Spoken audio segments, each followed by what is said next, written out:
Hi friends and welcome. Today we get to play with cars.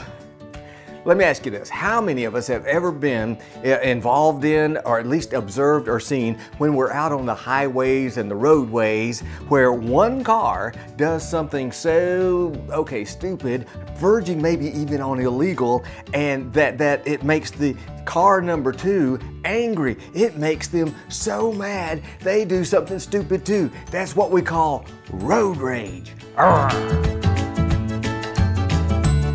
So let's get a couple of things straight right up front. Number one, it's not car number one that is doing anything stupid, verging on illegal, is it? And it is not car number two that is getting mad or angry or enraged, is it? No, no, no, it's us. It's the driver of car number one and the driver of car number two. Now, I know, since the pandemic, we've seen a lot of billboards and commercials and all those things with the slogan, the mantra, we're all in this together.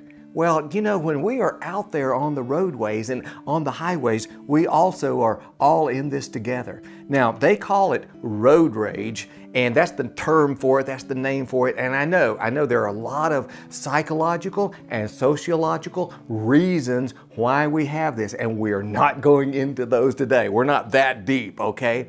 But we do want to think about a couple of things, because almost all of us have seen incidents of it, and many of us have been involved to a degree in this type of thing. Hey, I was talking just a few days ago with one of the local police officers, law enforcement officers out here in our neighborhood, and we were chatting out in the cul-de-sac, and he said, he related an incident of where, car number one had been out doing something on the highway. Maybe he did. I don't really know what he did exactly, but it was something that so angered the driver of car number two that car number two, began to curse at him, follow him, and actually followed him all the way home to his house. And there also began to berate him and threaten him and do all of these manners of things before he finally left. Wow. Just because this guy did something this guy didn't like. Macho man.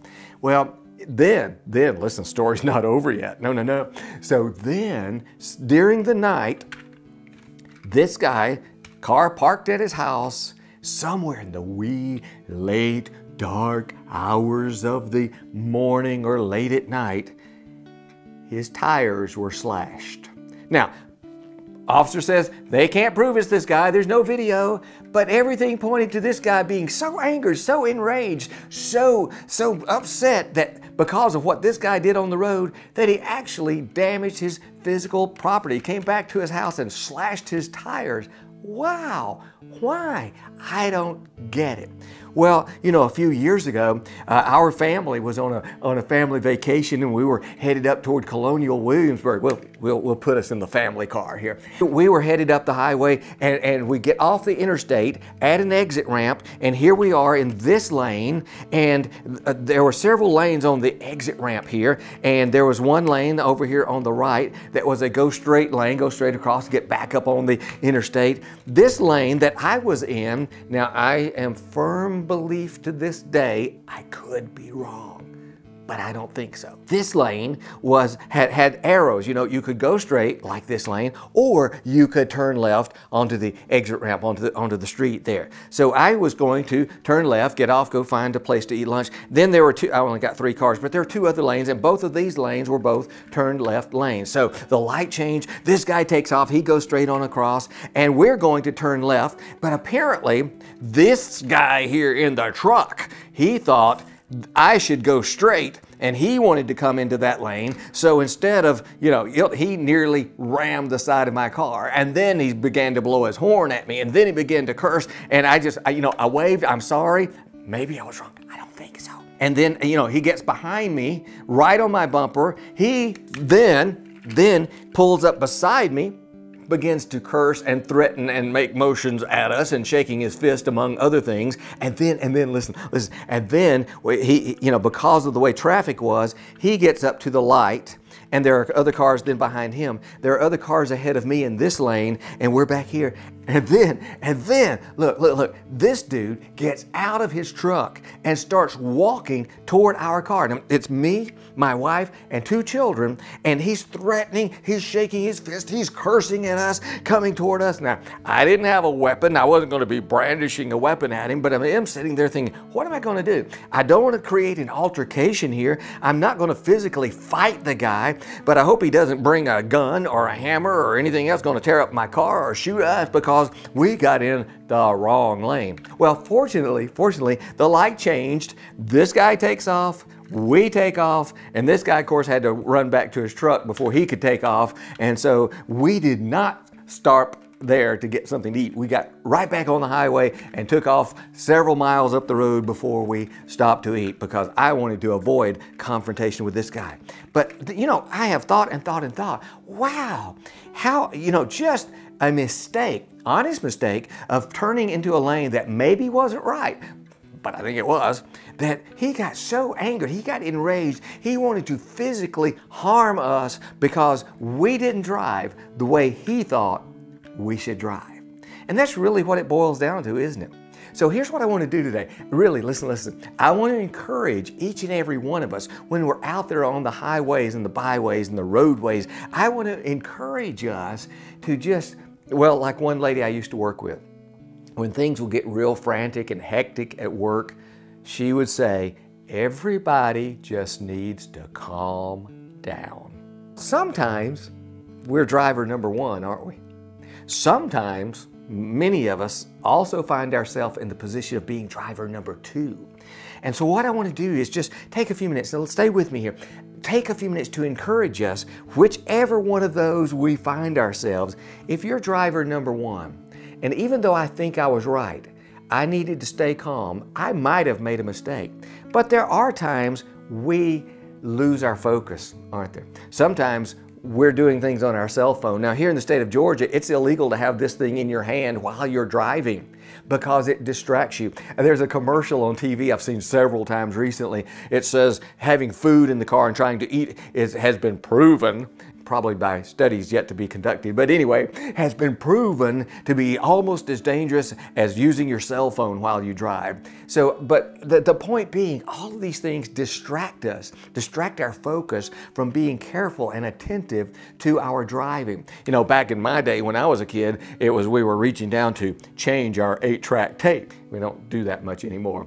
But you know, there are also so many things that can distract us and pull our focus away from being careful out there on the highway. So we find ourselves, yes, sometimes maybe we're doing something stupid. Sometimes it does verge on illegal because, ooh, we didn't think that light was going to change so fast. So we actually do run a red light, but we didn't mean to, or sometimes we do, don't we? Oh, I'm in a hurry, boy. Looks good to me. Zoom, get right through there. Sometimes we miss that stop sign. Sometimes we're going a little bit over that speed limit. Sometimes all these things happen to us when sometimes we mean for them to, many times we don't. But with a driver of car number 1, I just want to say, hey, there is a line in the first Pirates of the Caribbean movie, the Curse of the Black Pearl, where Captain Jack Sparrow looks at Will Turner and says, try not to do anything stupid.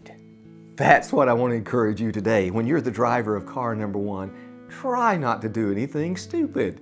Just be responsible when you're driving. Now let's take just a minute and let's go over to driver of car number 2. Hey, this guy, for whatever reason, I don't know if you're having a bad day. I don't know if you're a super macho man. I don't know what it is about this person, but many of us have been there. Again, maybe not to the level of road rage, but to the level of annoyance, sometimes anger, sometimes it builds up. You know, we get behind this car who's sitting at the red light and the light turns green and this car doesn't move as fast as we think. So what do? We blow our horn. We shake our fist. We say, oh, come on, guy, what are you waiting for? Get out of the way. Sometimes this guy's sitting at a stop sign and he's looking left, he's looking right, and we're sitting there thinking, come on, you've got plenty of time. You can go. I would have gone by now. Why aren't you moving? Well, one thing I want us to realize and think about is, you know, if you're the driver of car number 2, you don't really know what's going on in car number 1. We just don't. we get so angry, we get so impatient, we get so upset because the driver of another car is not driving the way we would drive or not driving the way we think they should drive. You know, this first came home to me a few years ago when my two youngest children, who are twins, were learning to drive. And we were out on the highway, and when you're out on the highway, maybe you see cars that have that little sticker on the back saying, "Student driver, please be patient." Oh, maybe every car out there on the highway needs a "please be patient" sign or sticker on the back. But you know, even though it said "student driver, please be patient," there were so many cars that would pull right up to their bumper because they weren't going as fast as number two thought they should go. And they blow their horn, come around them, shake their fists, curse at them, speed around them, blow their horn, do all of these things, even though the skill level of this driver was not the same as this one. This one thought he knew more about how this guy should drive than this guy himself knew. Whoa. I think that's where it boils down to. Sometimes when we're driver number two, we think we know more about how that guy should drive than he knows. So he's sitting at that stop sign looking left, looking right, and we think, "You should go by now." But what we don't know is he can see around that curve, and he can see that things we can't see. He sees those cars coming. He doesn't think he has time to get out ahead of them and then get going fast like he should, not pull out and be slow. He can see things we can't see. You know, several years ago, my brother was out and about town and started feeling a little bad, and he got in his car, and as he was driving, I think getting ready to head home, he started feeling really, really bad. And his chest hurt, and it turns out he had a collapsed lung. And so instead of driving home, he's already in his car out on the road, he drove himself to the emergency room, drove himself to the hospital.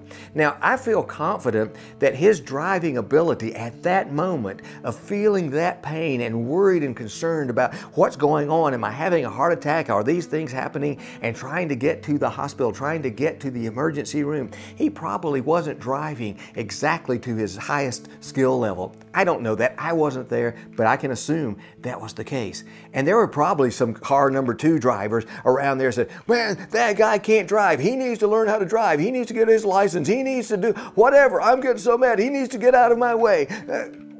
When instead of needing your anger, he needed your help. He needed your patience. So I'm going to say and encourage all of us, just everybody needs to calm down. We're all in this together. Hey, if you're a driver of car number one, absolutely. Stay focused, be responsible, try not to do anything stupid. If you're the driver of car number two, just remember, instead of getting angry, annoyed, then angry, and then outraged and enraged with this other driver, hey, you don't really know, just remember, what all is really going on in that car.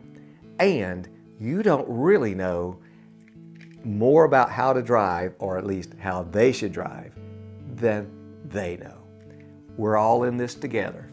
Let's just calm down and bring that road rage down and realize we can help each other instead of being angry and enraged and outraged with each other.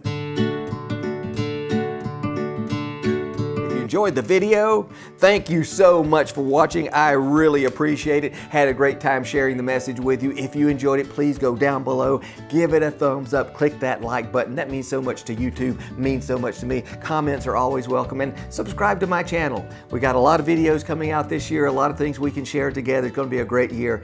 I appreciate you watching. See you next time.